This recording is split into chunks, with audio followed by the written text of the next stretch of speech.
Hi guys, my name is Tian Herbst. Welcome to my UNISA Design Project. Today I'll be explaining to you how it works. I'm working for a company which is called Ronin Solutions.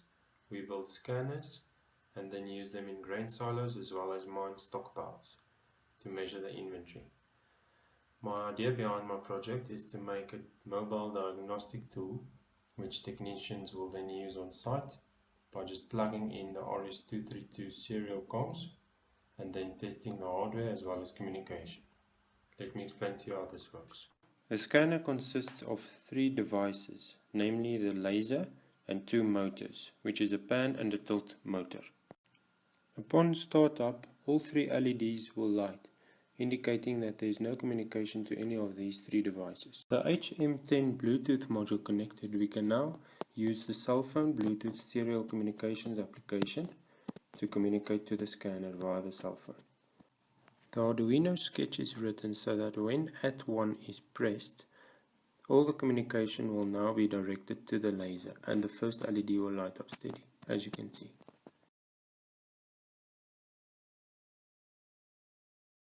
Anything that is typed in now will only be directed to the laser.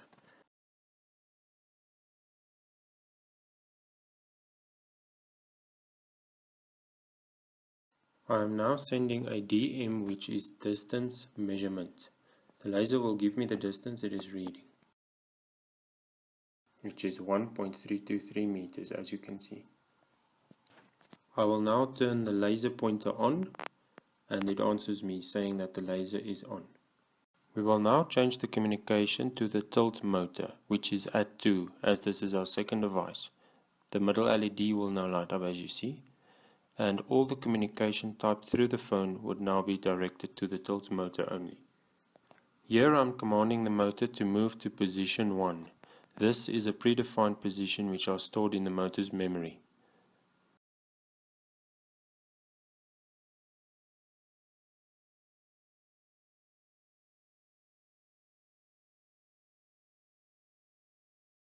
I will now also move it to position 2. As you can see, it will now move into position 2. Position 3 is where we started from, and I will now command the motor to move into that position. We can now have a look at what the motor sent back. Here you can see it says UX1 equals 8. In the motor's language, when an 8 is returned, this means the motor is in position. We will now communicate to the third device. As you can see, the third LED will come on. That is our pan motor. All the communication will now go to the pan motor. I'm commanding it to go to position 1, which is also a predefined position in its memory. There you can see it moved to position 1. I will now move it to position 2.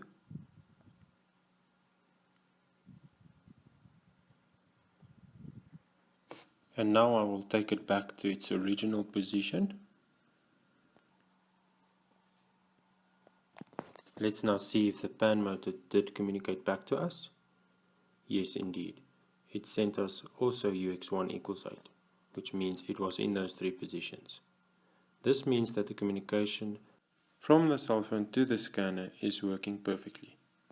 I will now ask for the temperature of the pan motor, which you can see is 43 degrees.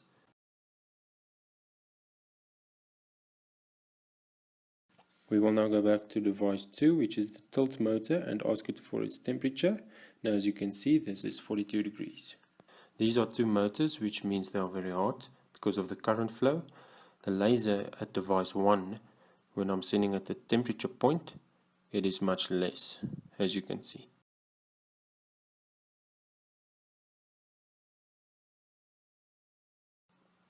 Upon pressing the reset button, you can see the LEDs will flash again and the communication is to no particular device anymore. Now that you understand how this communication works and how I will be able to test the hardware, I must mention that this is not my final project. I am going to make use of the Blink company's application, where you make use of their widgets like LEDs and buttons, and also a serial terminal like the serial monitor in Arduino. And I will make use of this application for the technicians to just press a button and it will then automatically test the hardware individually with a report at the end. Thank you.